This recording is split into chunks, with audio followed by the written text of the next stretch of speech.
Hay mucha gente que piensa que para poder ir al cielo, una persona tiene que ser salva. Con tiene que ser salva me refiero a que por sus propios méritos, por sus propias acciones, por su propia conducta, por todo lo que puede depender de la persona, bajo ese pensamiento, significa que la persona siempre trata de negociar con Dios para poder ir al cielo prácticamente. En circunstancias que Cristo ya nos salvó. Salvó a una persona que ha sido, ante los ojos de los humanos, tan mala, tan perversa, la salvó. De hecho, para el Señor no hay distinción entre personas. En Romanos capítulo 10, 3, versículo 10 dice: por cuanto todos pecaron y están destituidos de la gloria de Dios. Todos, absolutamente todos. Para Dios no hay distinción. Para los humanos sí, por supuesto que hay una distinción muy grande entre una persona que está libre por las calles y una persona que está presa en la cárcel.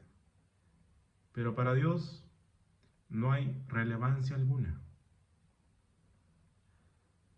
El ser humano tiene que cambiar la forma de pensar a cómo piensa realmente Dios, puesto que el razonamiento humano es un razonamiento caído, por así decirlo. Es un razonamiento que no está de acuerdo con el pensamiento del Creador, que es perfecto. Y si Dios ve a un ser humano, niño, grande, adulto, mujer, hombre, de la edad que sea, como un pecador, significa que la persona, quien sea, absolutamente, así sea el rey, el príncipe, el papa, el cura, el pastor, absolutamente quien sea, esa persona está destituida del cielo. Eso implica que esa persona, al morir, no es como mucha gente piensa y dice: cuando una persona fallece, vuela alto, ahí te esperan tus hermanos en el cielo. No, eso no es cierto. La verdad duele, pero es cierta. Hay mucha gente que piensa que una persona muy buena por sus acciones, que ha sido muy caritativa, con su familia ha sido muy amable, ha sido el núcleo de su familia. Pero al morir esa persona no se va al cielo. El humano no justifica a otro humano para poder ir al cielo. Es Dios quien justifica a la persona. Una justificación, a modo de ejemplo, me remonta al tiempo de colegio, cuando una persona faltaba y necesitaba dar un examen, pero no la podía dar a menos que tenga un justificativo, un justificatorio, que la persona misma no podría darla. El niño, el estudiante, no podía hacerla por sí misma, sino que tenía que pasar primero por sus padres y luego ser certificada por un centro médico en caso que haya sido por emergencia. Pero la persona misma no se podía dar una justificación, sino que tenía que ser revisada y autorizada y legitimada por autoridades competentes para hacer ello. Entonces, el justificativo lo da Dios, no los hombres. En Tito capítulo 3, versículo 5, el Señor dice: y nos salvó. Ya está listo, está consumado. Ya nos salvó. Y nos salvó no por obras de justicia que nosotros hubiéramos hecho, sino por su misericordia. La salvación está lista. Y la única forma de invalidar la salvación del alma es que no se crea. Insisto, la única forma de no validar la salvación del alma que hizo Cristo, Cristo vino a evitar que las almas se vayan para siempre a la condenación eterna. Y la única forma de no validarla es no creerla. Entonces, uno tiene que poner en consideración la palabra de Dios. Tomarla en serio. Porque el Señor dijo en Ezequiel capítulo 18, versículo 4, el alma que pecare, esa morirá. En Romanos 6:23 dijo, porque la paga del pecado es muerte, solamente uno. Uno nada más. Entonces, una persona ahora, el acuerdo de Dios con los hombres es que por un lado tenemos a Dios, que Él mismo fue el sacrificio, el Señor Jesucristo con el Padre fusionadamente fue el acto salvífico para la persona porque murió por sus pecados. Y por otro lado de la balanza tenemos a la persona. Entonces, ¿qué es lo que pide Dios a la persona? Que se inmute, que reaccione al sacrificio que hizo. Porque de lo contrario, a la persona se le va a recaer la sentencia de muerte contra su alma. Y la persona, primero, evidentemente, tiene que conocer qué cosa es lo que hizo Dios para poder creer en lo que Dios demanda en específico. Capaz que usted, amigo, familiar mío, crea en Dios, correcto, pero Dios demanda que usted crea en el Evangelio. Para creer en el Evangelio, evidentemente hay que creer en Dios. Las dos cosas están ligadas. Entonces, por un lado tenemos a Cristo muriendo por nuestros pecados y por otro lado de la mesa está la persona, la criatura humana. ¿Qué tiene que poner la criatura humana? Su fe. La fe. Tiene que estar totalmente seguro a dónde va después de morir. Porque después de morir hay dos escenarios y dos caminos posibles, nada más. Está el cielo, directamente el cielo, o está el infierno, que es una antesala, antes del juicio de Dios. Y en el juicio, toda persona que es enjuiciada por Dios, irremediablemente va a perder su alma para siempre. Porque va a ser juzgada por sus actos. ¿Y qué dijo el Señor? El alma que pecare esa morirá. Y qué terrible que es que un Dios extremadamente santo juzgue a la persona por sus actos. Y no solo por sus actos, sino por sus pensamientos. El apóstol Pablo dice en Romanos capítulo 2, versículo 16, en el día en que Dios juzgará a los hombres por los pensamientos de los hombres en base a mi evangelio. En base a los pensamientos, ni siquiera lo que una persona llevó a cabo, sino por los pensamientos de la persona. Entonces la persona libre y voluntariamente tiene que adquirir fe. Es responsabilidad de la persona adquirir fe para poder creer con fe en el anuncio.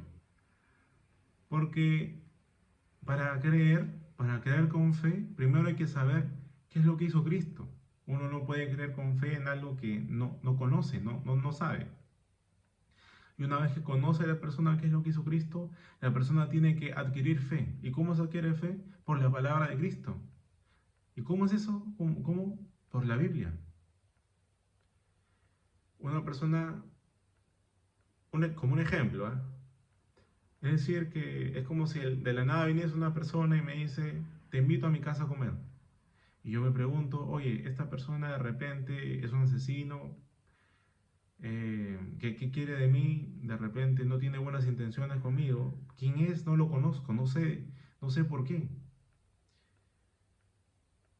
Entonces, para conocer, para tener certeza, para tener confianza con la persona que me está invitando a comer, yo tengo que saber de ella, necesariamente. Tengo que saber de la persona. Esa es la razón de ser de la Biblia. Que la criatura humana conozca primero a su creador, por supuesto, y que tenga fe, que adquiera fe, para que así pueda depositarlo en el Evangelio. Y ya por último, dice el Señor, en Juan capítulo 8, versículo 24. Por eso os dije, si no creéis que yo soy, en vuestros pecados moriréis. Si usted no cree, esto como si lo dijera Cristo en primera persona, si usted no cree que yo morí por sus pecados, finalmente usted va a morir por sus pecados. Si solamente no cree, si cree que yo soy, bueno, entonces yo lo pago. Bueno, ya lo pagué, dice Cristo. Pero si usted rehúsa creer, creer sin fe, dudando, entonces le está diciendo mentiroso a Dios y ha invalidado su pacto, prácticamente. La forma de invalidar del pacto de Dios ahora es porque la persona no quiera reconocer esto. No quiera reconocer que hay un infierno, que hay un juicio. No quiera reconocer que existe un Dios y que su nombre es Jesucristo. Es un Dios trino, Padre, Hijo, Espíritu Santo. Es un Dios trino. Bueno, en Romanos capítulo 2, versículo 5, finalmente dice el Señor: pero por tu dureza y por tu corazón no arrepentido, atesoras para ti mismo ira, para el día de la ira y para la revelación del justo juicio de Dios. El juicio será justo, porque Dios les dirá a las personas quienes estén ahí: yo morí por todos tus pecados, yo morí por todas tus acciones,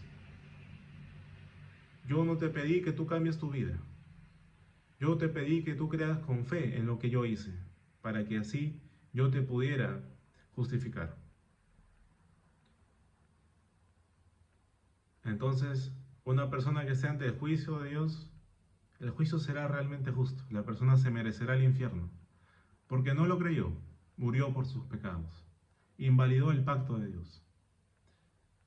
El Señor advierte en Lucas capítulo 13, versículo 13, dice: si no os arrepentís, todos pereceréis igualmente. Lo que significa que si una persona no reconoce que la paga del pecado es muerte, que no reconoce que la moralidad del hombre hasta que se muera va a ser siempre para mal, siempre se va a rebelar contra Dios, no reconoce eso, no le da importancia al decreto que Dios dijo, que hay que nacer de nuevo para ver el reino de los cielos, no lo toma en serio, entonces por la dureza de su corazón, por la dureza, por el ego alto, porque la persona simplemente evade a Dios, evade, lo escucha, pero lo evade. Entonces, Dios ya no es responsable por esa alma, porque Dios hizo todo y está esperando que usted se inmute, que usted deposite fe en el Evangelio. ¿Y cuál es ese Evangelio? El Evangelio significa buenas noticias de salvación para el alma. ¿Y dónde está ese pasaje? Es como, a modo de ejemplo, yo dijera el artículo 2 de la Constitución: derecho a la vida. Entonces, ¿dónde está ese pasaje? De hecho, es el único pasaje que aparece en la Biblia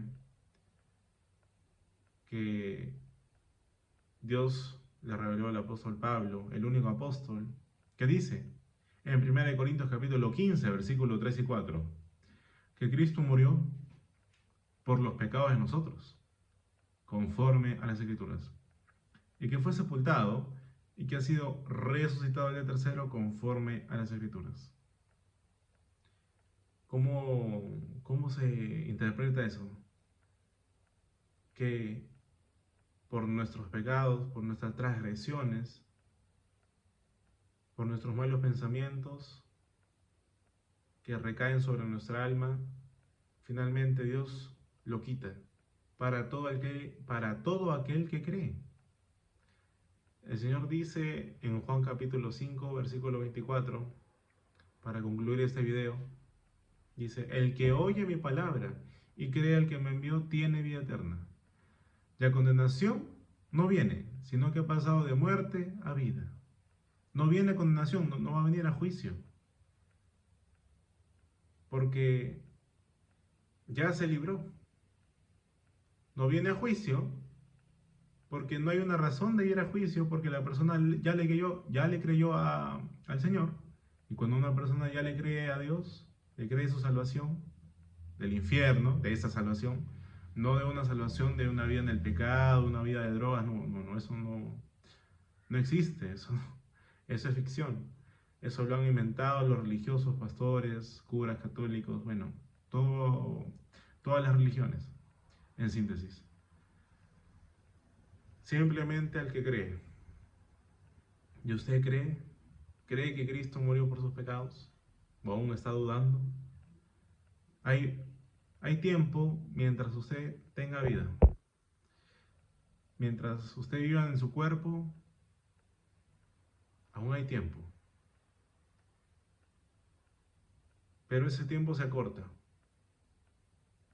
Y es mejor que usted escoja ahora, en vida, conscientemente, cuando su cerebro pueda procesar esta información, porque hay un punto donde el cerebro, por más que a veces uno pueda ser joven, ya no, como que deja de entender. Es lo que le pasa usualmente a las personas que están ancianas, 60, 70 años, ya las personas mueren con sus ideas. Ya no es posible. Por otro lado de la moneda tenemos una enfermedad fatal o un accidente que le pueda pasar a usted. Si usted dice que el día de mañana lo va a tomar en serio, bueno, capaz que el día de mañana usted fallezca, porque nadie tiene comprada la vida para mañana. Finalmente, a modo de reflexión, realmente estamos de acá para paso nomás. Estamos en este mundo de paso, un rato, un solo momento. Entonces, Cristo murió por sus pecados. ¿Usted está seguro que tiene vida eterna? ¿Usted está dependiendo aún de sus acciones, de sus obras? ¿Depende aún de la ley? ¿Depende aún de su moralidad? ¿Depende de su conducta? Que si usted toma un trago, se fuma un cigarrillo, ¿no se va a ir al cielo? Lamentablemente el ser humano no conoce la magnitud de la palabra perdón. El ser humano nunca llega a perdonar al 100%. Es por eso que cuando dice Cristo que para el Señor no existen mal los pecados, a la persona que cree realmente ya no existen. Ese es el perdón. Realmente es una palabra que hasta a mí me tiene un poco pensativo acerca de ello. Es una gran palabra, el perdón. Y Cristo perdonó sus pecados. ¿Usted lo cree?